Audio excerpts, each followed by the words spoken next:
మన వానాకాలంలో చూసినాం. యూరియా దొరకక రైతులు చాలా అవస్థలు పడ్డారు.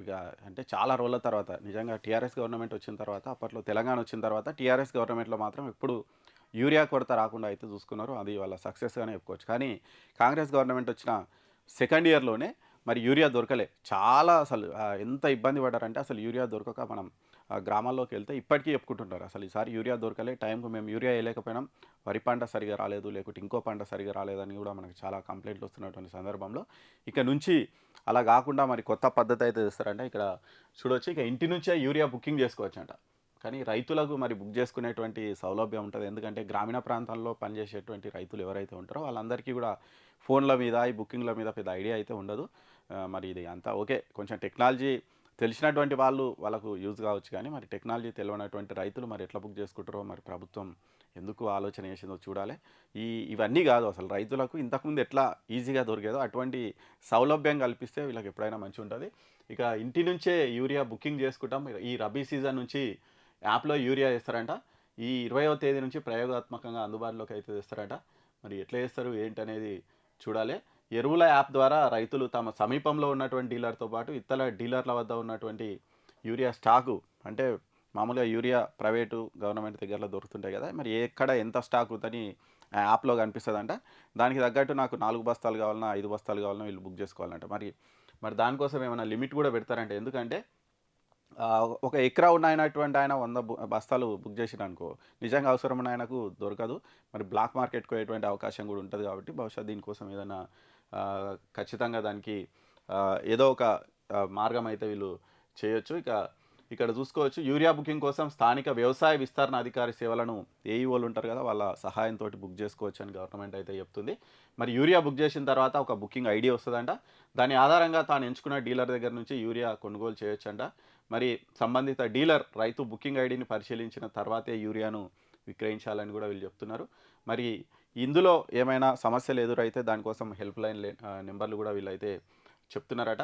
మరి దీనికోసం ఏం చేస్తారంటే ఇక్కడ ఎట్లా బుక్ చేసుకోవాలనేది కూడా వీళ్ళు చెప్తున్నారు. ఇక్కడ చూడొచ్చు. మొబైల్‌లో ఎరువుల యాప్ ఒకటి ఉంటదట. మరి యాప్ లాంచ్ చేస్తారంట. దానికోసం యాప్ ఓపెన్ చేసిన తర్వాత లాగిన్ కనిపిస్తదంట. అంటే రైతుల కోసం ఒక లాగిను, ఏఈఓల కోసం ఒక లాగిను అట్లా కనిపిస్తాయంట. సిటిజన్ లాగిన్‌లో ఈ మొబైల్ నంబర్ ఎంటర్ చేయగానే మరి ఓటీపీ వస్తదట. ఓటీపీ వచ్చిన తర్వాత మరి రాష్ట్ర వ్యాప్తంగా ఎన్ని బస్తాల యూరియా ఉంది ఇప్పుడు, మీ దగ్గర ఎంత యూరియా ఉంది, మీ సమీపంలో ఉన్నటువంటి ఏరియాలో ఎంత యూరియా ఉందనేటువంటి డీటెయిల్స్ అక్కడ కనిపిస్తాయంట.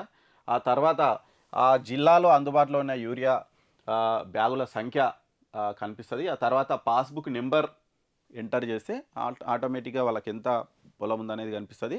మీకు ఎన్ని బస్తాల యూరియా కావాలి అనేటువంటిది ఎంటర్ చేయాలంట. మరి ఇక్కడ చూడొచ్చు మనం మ్యాక్సిమం అంటే ఒక ఎకరా వాళ్ళకు ఉంది అంటే దానికి తగ్గట్టు 2 బస్తాల యూరియానా, 3 బస్తాల యూరియానా మ్యాక్సిమం అంతే కనిపిస్తది.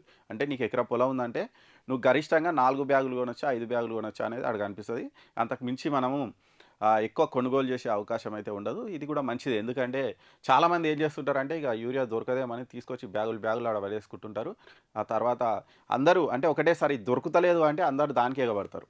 దాంతోటి కొరత వస్తది.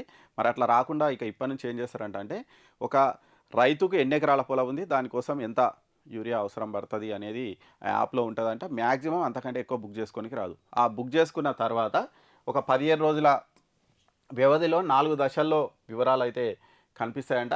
మరి ఇక్కడ చూసి ఇక్కడ ఆహ్, ఈ దాని తగ్గట్టు ఆ నంబర్ అక్కడ పోయి చెప్తే వాళ్ళకు యూరియా అయితే ఇస్తారంట. మరి అందరూ రైతులు కౌలు రైతులుంటారు. మరి కౌలు రైతుల కోసం కూడా ఇక్కడ ఇంకో ఆప్షన్ కూడా తెచ్చిర్రట. వీళ్ళు ఆధార్ నంబర్ ఎంటర్ చేసి ఓటీపీ కన్ఫర్మేషన్ ఇచ్చిన తర్వాత వాళ్ళు కూడా యూరియా అయితే తెచ్చుకోవచ్చంట. అంటే రైతులేమో పాస్‌బుక్ నంబర్ తోటి యూరియా తెచ్చుకోవచ్చు. కౌలు రైతులు ఏం చేయొచ్చంటే వాళ్ళ ఆధార్ నంబర్ ఎంటర్ చేసి దానికి తగ్గట్టు యూరియా తెచ్చుకునేటువంటి అవకాశం అయితే ఉంటదట. ఇక వాళ్ళకు అంటే బుక్ చేసిన తర్వాత 15 రోజుల లోపల మీకు యూరియా వస్తది.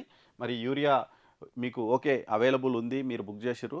పలానా షాప్ దగ్గర మీరు బుక్ చేసిర్రు. అక్కడికి పోయి తెచ్చుకోవచ్చు అని ఒక మెసేజ్ వస్తదంట. ఆ మెసేజ్ తీసుకుపోయి అక్కడ చూయిస్తే వాళ్ళు యూరియా అయితే ఇస్తారంట. సరే వీళ్ళైతే ఒక ప్రయోగం అయితే చేస్తున్నారు. మరి ప్రయోగంలో ఏదైనా గానీ ఒకటి నడుస్తూ ఉంటే వ్యవస్థ నడుస్తూ ఉంటే మన ప్రాబ్లమ్స్ ఉంటే మనం సార్ట్ ఔట్ చేసుకోవచ్చు. సరే వీళ్ళైతే ఒక కొత్త పద్ధతిలో యూరియా తెచ్చుకోనికైతే ట్రై చేస్తుర్రు. కానీ గ్రామీణ ప్రాంతాల్లో ఉండేటువంటి నిరక్షరాస్య రైతులకు గానీ, ఈ మొబైల్స్ యూజ్ చేయని రైతులకు గానీ ఇది కొంచెం ఇబ్బందికరంగానే ఉండే అవకాశం అయితే ఉంది. దీనికోసం మరి ప్రభుత్వం ఇంకేదైనా మార్గం అన్వేషించాలి. లేకుంటే ఇది గూడా కొంచెం మళ్ళా ప్రాబ్లమాటిక్‌గా అయ్యేటువంటి అవకాశం అయితే ఉంది. మరి దీని మీద ప్రభుత్వం ఎట్లా దృష్టి పెడతదనేది మనమైతే చూడాలి.